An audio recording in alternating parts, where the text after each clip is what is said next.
I'm happy to answer questions, or I'm also happy to chat afterwards. Yes? I was just in Bremerton last night, and I love it too, and I walked around the board to see how that was all evolving. Yeah. I'm curious what you think of that revival going on here in downtown. I'm really excited. So I didn't mention this, but I'm on the board of the Downtown Bremerton Association, because Main Street and historic preservation go hand in hand, because Main Street was born out of the historic preservation movement. I'm really excited about what's happening in Bremerton, but there's still so much work that needs to be done. Downtown Bremerton this was from last year, so I haven't done the new numbers yet, but it has a storefront vacancy of like 26%, which is not good. And so I know that at the Downtown Bremerton Association, we're putting out a survey to business owners soon. It's all done. I just have to send it out to like learn about what are the problems that folks face, because I'm excited about Quincy Square. It's great, but there's still buildings that are vacant down there. So we need to bridge that gap, right? So I think I'm excited for what Quincy Square can do, but I'm still like, the work's not done yet.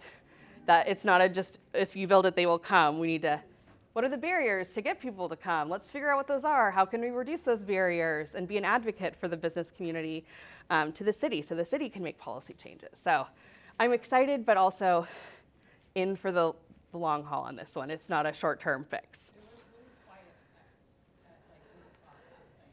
It's down there.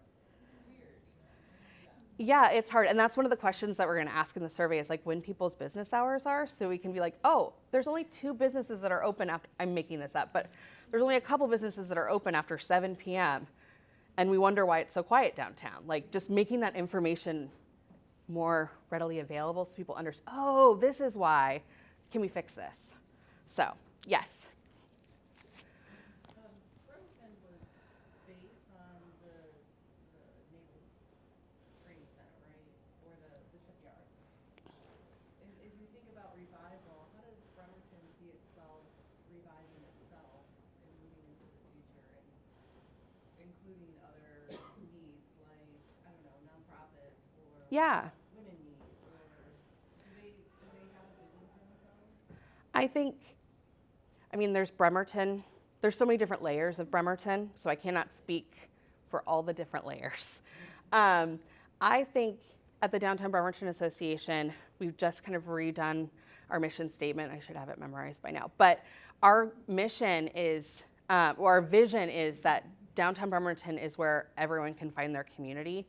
Because speaking of like history that has tension, I think Downtown Bremerton has a really interesting example of that, because we have the shipyard and all those, naval workers, both civilian but also sailors. And then we have people that have lived in Bremerton a long time who don't have connection to the shipyard or maybe left the shipyard. And then we have a really prominent LGBTQIA population. And so it's, how do we be like, everyone's welcome here? I love the mission statement here that everyone is welcome. Like, I think that's what Downtown Bremerton has, that, and we just need to like boost that. And that's in other parts of Bremerton too. Callow is incredibly welcoming and wonderful. Manette is great, and it's about that shared vision and bringing everyone to the table to have those conversations. So it's not just one person's vision, it's everyone's vision that's like coalesces together. Well, and Yes. I think Bremerton's kind of tricky because of the bases, lots of people coming in and out. Yes. So they constantly, you have to let people know all the time, like, just keep it going. Because of that, every 2 or 3 years, they come and go, whether it's civilians or military people, because of so many Keyport and PSNS and everything so close. Yeah, I think it's a challenge. But then I know a lot of people, like I moved to Bremerton specifically because I loved Bremerton. And I have a few other friends who they picked Bremerton or they came back. Like they left the Navy and then they came back because they liked Bremerton. And so I think that's really special and powerful. And if we can kind of band together with that and be welcoming, knowing that we're always going to have people that are coming through and that that's okay. Like you're part of it, and but be kind of rooted. The folks that are here long term are really rooted, and we're just welcoming. I think that's going to continue to make Bremerton a wonderful place to live. Yeah. Yes. How do you think the single boat run has affected the city? Oh. Sorry, I'm like, I just wrote a letter too. Everyone. I know, right? For me, to be honest, and I'll try not to cry here, the single boat run was awful because I had my dad with me. My dad lives in Idaho. There is no care for leukemia in Idaho. Literally, his clinic, the cancer clinic in his town, is like, you can't get the treatment you need here. We don't do this here anymore. It is specialized. You have to go somewhere else. So luckily, I live near Seattle. But my dad debated not getting my dad passed away in January.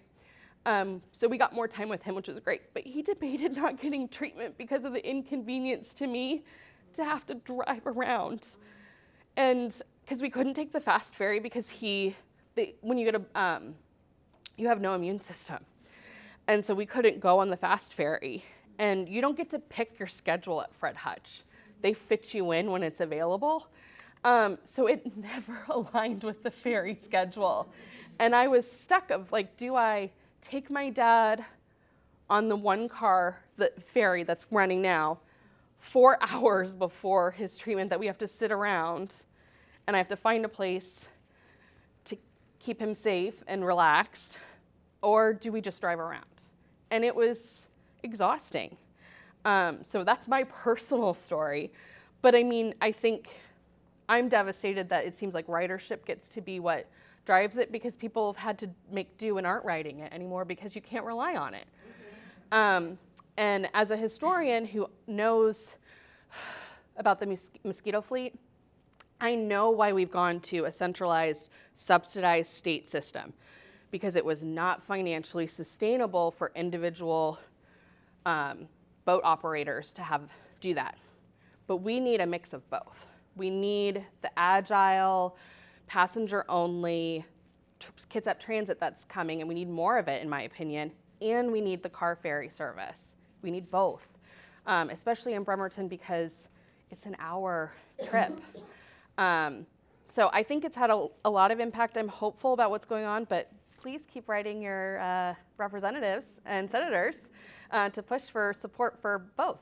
So, Aldalyn had her name. Okay. Okay.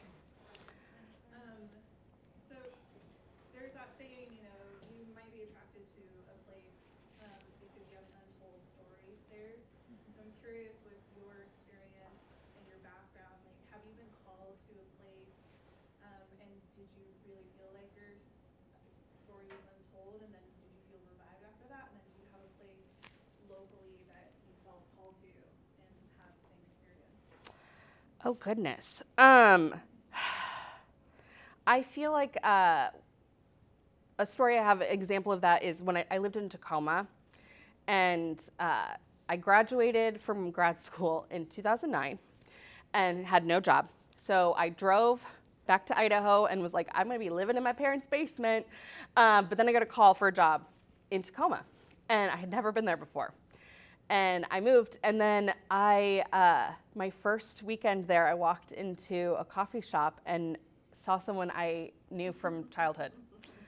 And I kept running into people from college or whatnot. So it became this like, oh, this was where I was supposed to be. And I think there's something really powerful about that. And then for Bremerton, for me, the thing that has felt like revival with being in Bremerton is, it is, for me anyway, I will not say this for everyone, I have found community in Bremerton so much faster than I have in previous places that I've lived, where it's intentional community. I love that I go to Cafe Corvo and I see downtown business owners in there, or I'm downtown, like when you see people supporting other people like that, you start to feel like it's your community. Even if you don't know people, it's like you feel connected because you're like, oh, these people care about each other and they show up for each other, and then they know me and then I get connected. And I would say I've been lucky to become friends with Kate, who owns Ballast Book Co., and she is a connector of people. And because you just see so many people in her job, but she's also just really good at that. And so I've met a bunch of people just through Kate, because she's like, oh no, Katie, you need to meet this person. This would be great for you. And so for me, I think that's what's felt really special about Bremerton is it wasn't as hard to meet people. And my husband's now like, we can't go anywhere without, he either knows someone from the shipyard that's like, oh, it's Darren, or, oh, it's Katie with the DBA. So it's been, I really love that. Is there one more question?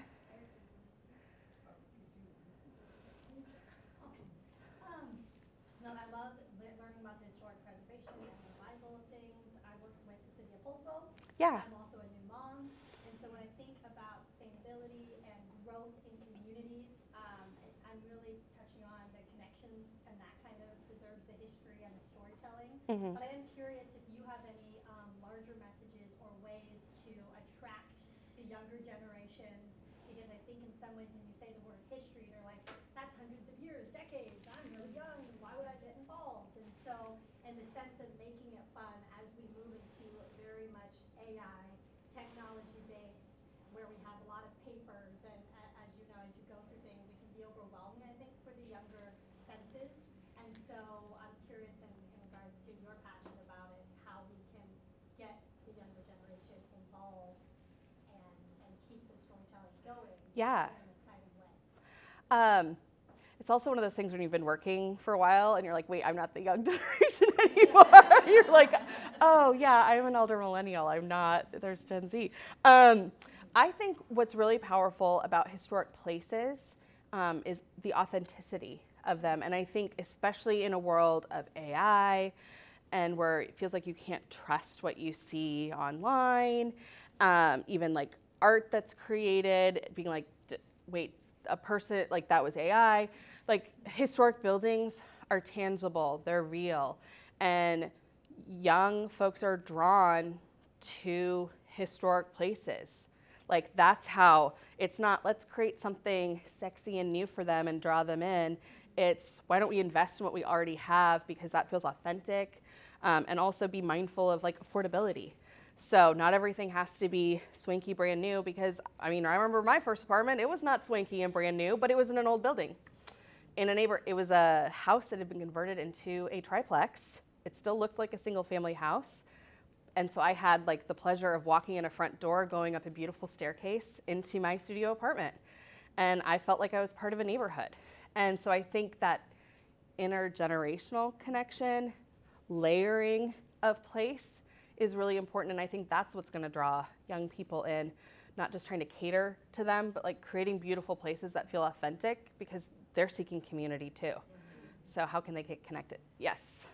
Just to scale off of that trend is true in art and photography and videography sectors too. Is that younger people are wanting more candids, they're wanting more film. They like the Super 8 video, like so yeah. On that note, it's cool to see there's kind of this. Yeah, and return kind of that. Jane Jacobs is a great, the Death and Life of Great American Cities. She says that we need old buildings.